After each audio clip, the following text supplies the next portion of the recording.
안녕하십니까. 에파쿠팜 잼농장TV 박덕수 박사입니다. 2019년 11월 중국 후베이성 원시에서 처음 발생하여 보고된 코로나19 바이러스 감염 환자는 2020년 1월 20일 국내 그 첫 확진자를 시작으로 2022년 3월 15일 어제 현재 1일 확진자 수는 32만 명 이상을 초과하고 누계 확진자 수는 772만 8,550명에 달하고 있습니다. 급기야는 제 측근에까지 돌진하여 쳐들어와서 막내 손자가 확진되고 함께 일하고 있는 본부장의 막내 따님까지 확진되고야 말았습니다.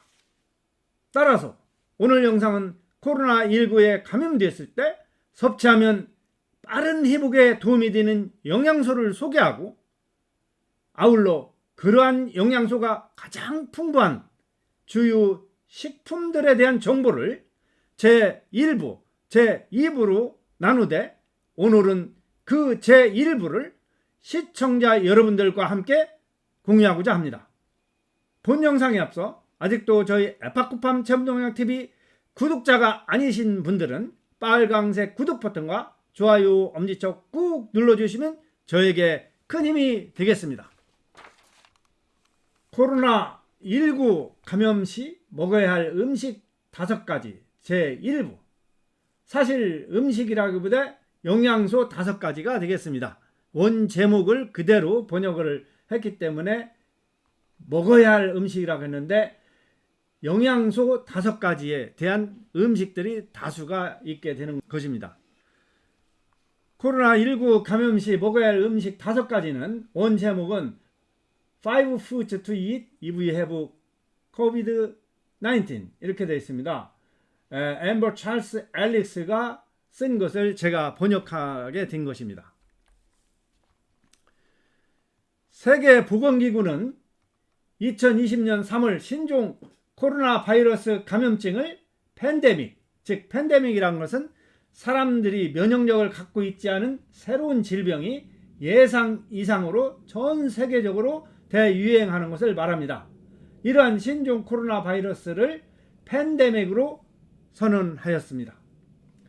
이 바이러스의 정식 명칭은 중증 급성 호흡기 증후군 코로나 바이러스, 상당히 길죠?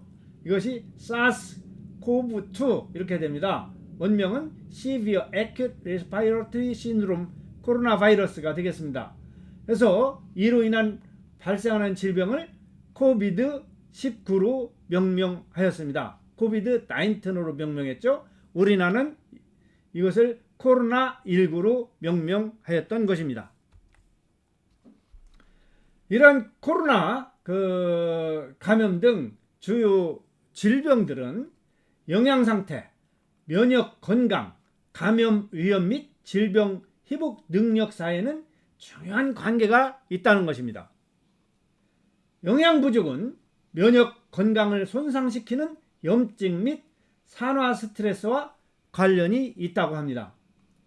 코비드19에 감염되면 염증과 산화 스트레스가 모두 증가한다고 합니다.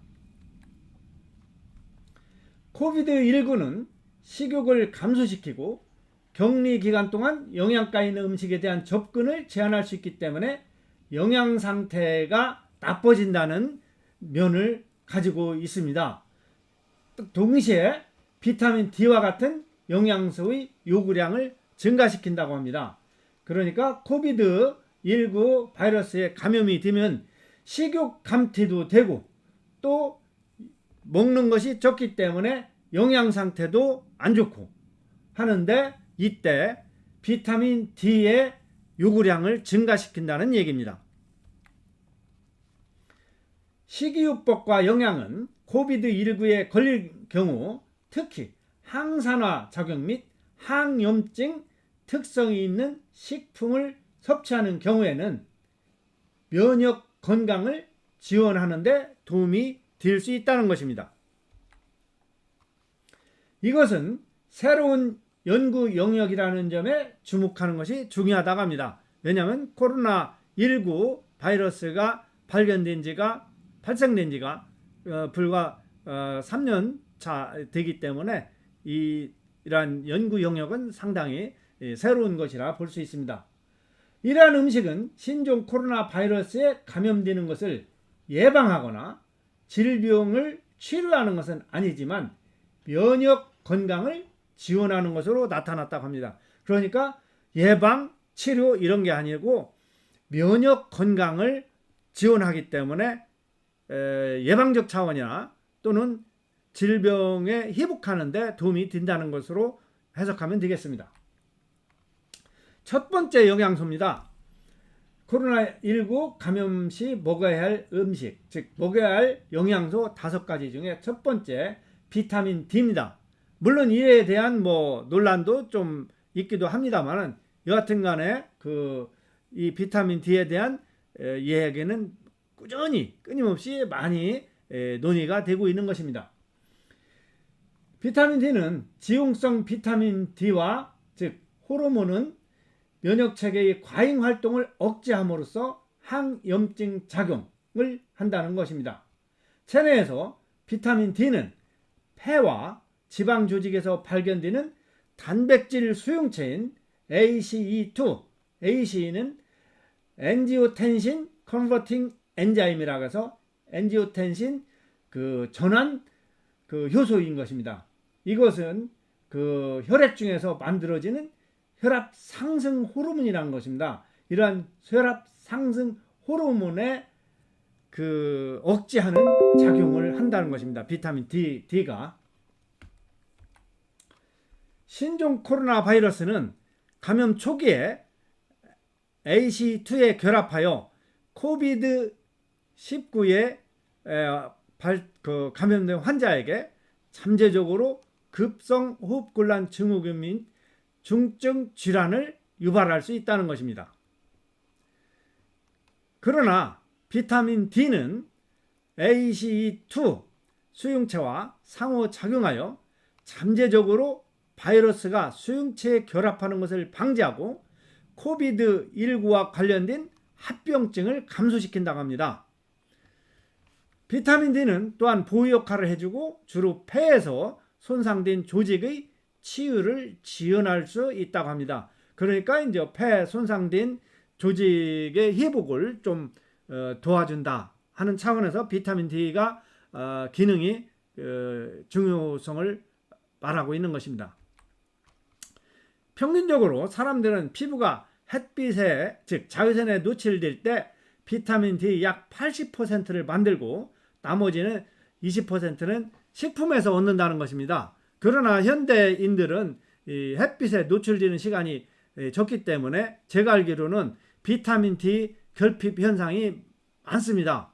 저부터도 공부만 할 때 병원에 가서 검사하면 비타민 D 혈중 수치가 상당히 낮아서 비타민 D 처방을 받아서 구입해서 먹기도 했습니다.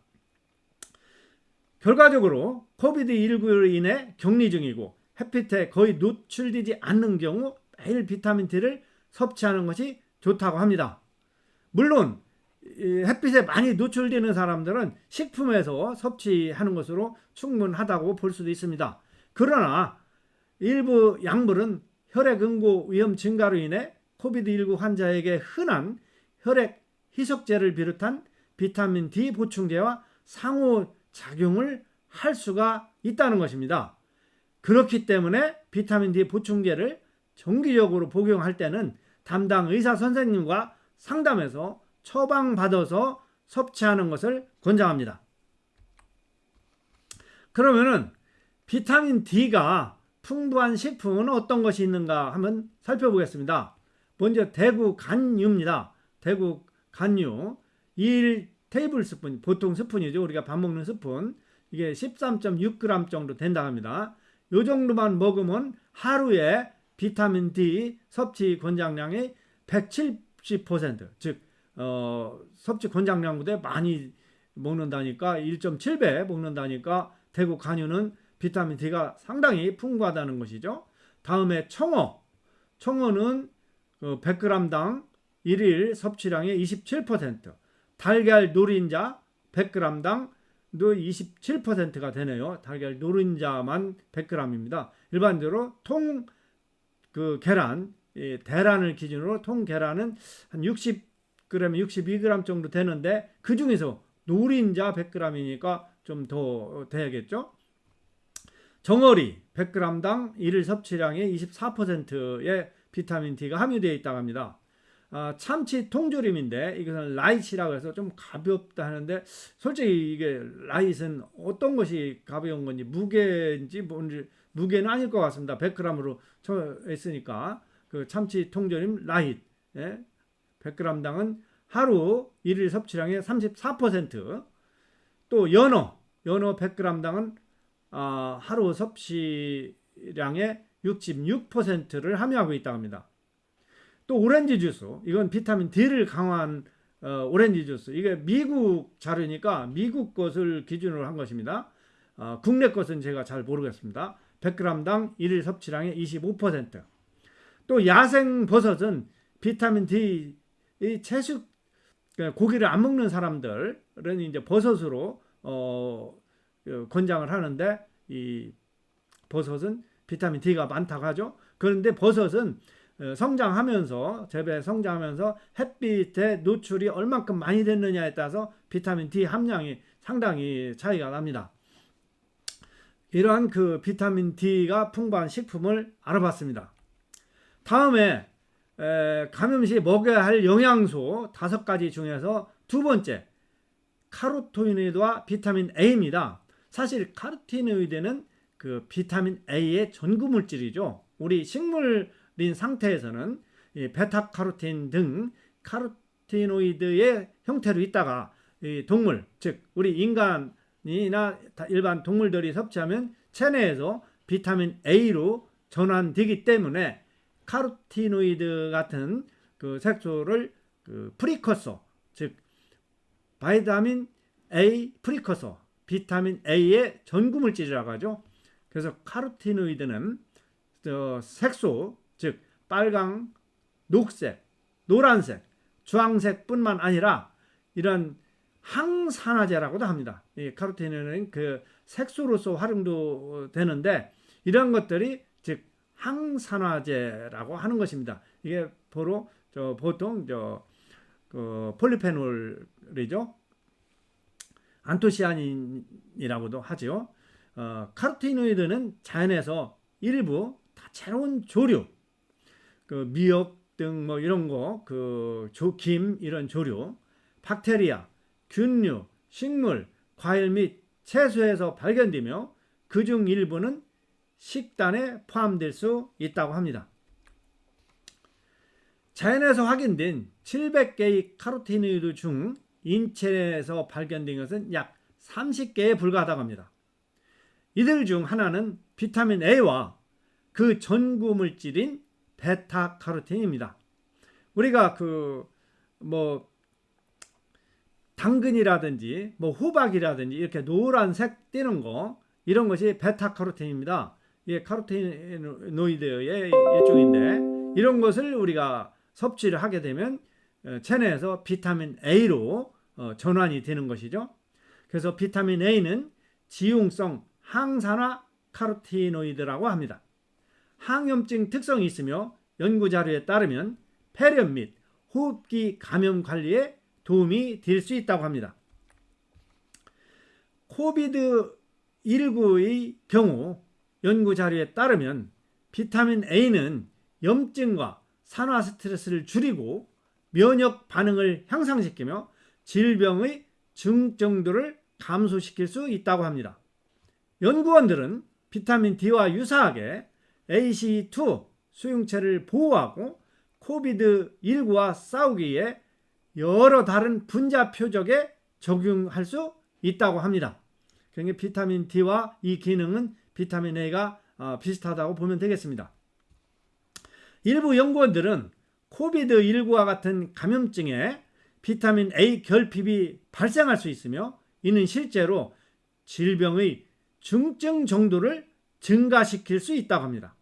이런 일이 발생하면 비타민 A 보충제를 섭취해야 할 수도 있다는 얘기입니다. 그러나 비타민 A 보충제를 복용하는 경우 약물 상호작용도 가능하므로 복용하기 전에 담당 의사 선생님과 상담하여 처방받아서 구입하여 섭취하는 것을 권장합니다. 그러면 이러한 카로티노이드 또는 비타민 A가 풍부한 식품을 몇 가지 살펴보면 쇠고기 간입니다. 간에는 지방이 많기 때문에 지용성 비타민인 비타민 A가 풍부하죠. 이 식품 모두는 100g을 기준으로 함량을 표시한 것입니다. 쇠고기 간 100g 중에는 하루 섭취 권장량의 5.5배가 들어있고 닭 간 100g에는 하루 섭취 권장량의 3.2배가 들어있습니다. 고등어는 하루 섭취량의 24%, 양젓으로 만든 치즈는 하루 섭취량의 거의 절반 수준인 54%가 들어있고 고구마에는 하루 섭취 권장량의 87%가 들어있습니다. 고구마 100g에는 콜라드 그린에는 하루 섭취량의 28%, 당근에는 비타민 A가 많다는 것은 일반 사람들 많이 알고 있죠. 비타민 A가 당근 생당근일 때는 하루 섭취 권장량의 93%, 100g만 먹으면 하루 섭취 권장량이 거의 100% 가깝게 93%가 들어있습니다. 그 다음에 아기 시금치, 베이비 스피니치라고 하는데 이것도 센 것일 때는 하루 섭취 권장량의 31%를 함유하고 있다고 합니다. 지금까지 코로나19에 감염되었을 때 먹으면 도움이 되는 식품들에 관해서 영양학적 근거를 토대로 정보를 시청자 여러분들과 함께 공유해 보았습니다. 물론 저는 의사가 아닙니다. 다만 영양을 전공한 학자로서 다른 연구자들의 연구자료를 번역해서 내용을 공유하고 있는 것입니다. 오늘도 에파쿠팜 체험영양TV를 사랑해 주신 시청자 여러분 대단히 고맙습니다. 다음 영상 코로나19에 감염되었을 때 먹으면 도움이 되는 식품 제2부를 기대해 주세요. 감사합니다.